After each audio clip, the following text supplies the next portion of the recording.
binaliktad ko na. O diba, ang sarap. Sabi, ang sarap talaga. Mukbang tayo ng fried chicken. O diba, ang sarap. Yan, kain tayo. Hiwa-hiwa ko na siya.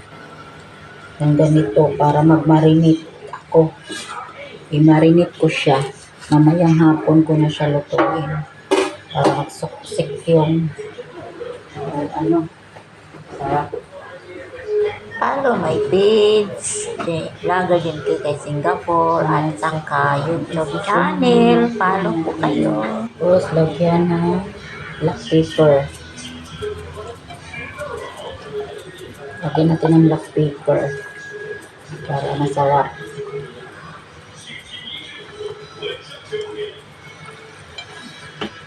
Luto tayo ng fried chicken mamaya. Diba? Tapos powder.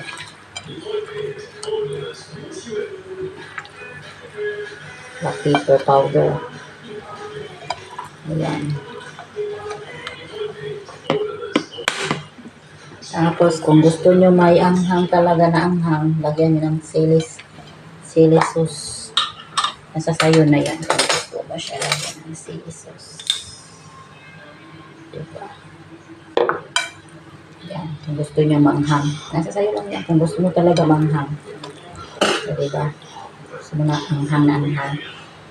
Diba? I-marinate ko muna to. Mamayang gabi ko na ito lutuin. Ngayong hapon, mga alas 5. Kasi kailangan ko ng lutuin talaga to para magbuka talaga siyang fried chicken. O, diba? Kasi yan lang po. Ulitin namin. Lagyan ito ng asin pala. Para maalat-alat din. Iodized salt. Diba?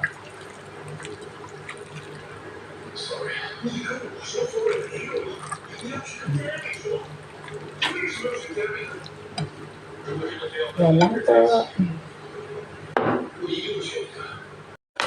Lagyan ng ahos para mabango.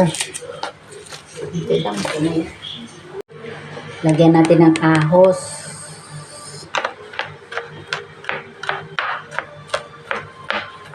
Para sama sa marinate at manok.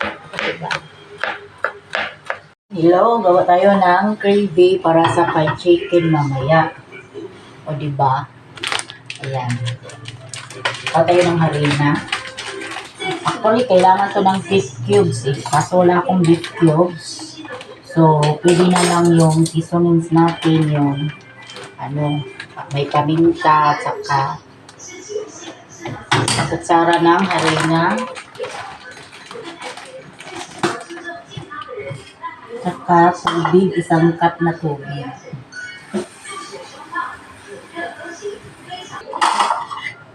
Yan. Halo natin yan. Paghahaluin yung harina at saka tubig. Saka ito paminta. Lagyan ng paminta. Kung mayroon kayong service one dyan, okay na. Pero, guys, tingnan nyo.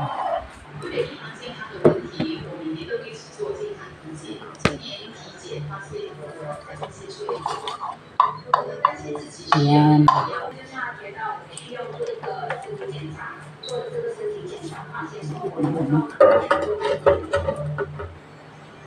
Gamitin natin yung yung ginawa ko pang gravy.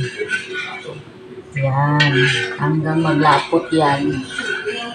Hanggang maglapot. Lapot na siya. Ayan. Lapot na.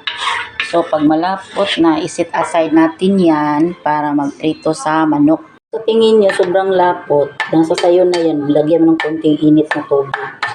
Sobrang sarap ng sauce ko. Prito na ako ng manok. Ito na yung minamarinate ko kanina. Diba? So,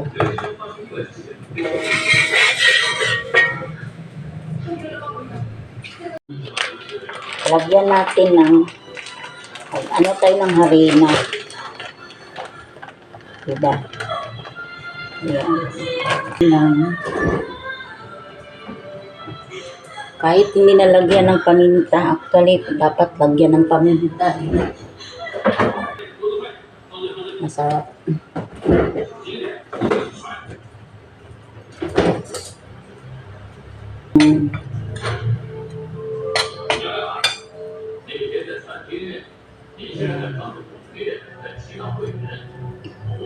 Diba?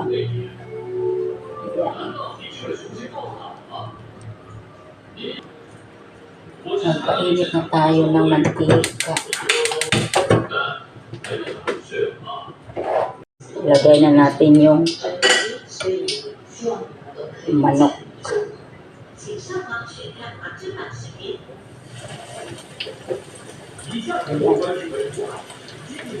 Tuloy natin yan lang hanggang maluto, brown na brown.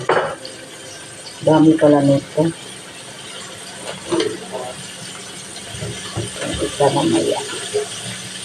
O diba? Yan, binaliktad ko na. O diba, ang sarap. Sabi, ang sarap talaga. Pwede kayo magnegosyo ng ganito, promise. Ang gravy kanina, ginawa ko. Diba? Guys, itry ko yung ito. Try ko tong pakpak. Ano ba? Ito. Ayan o. Mukbang.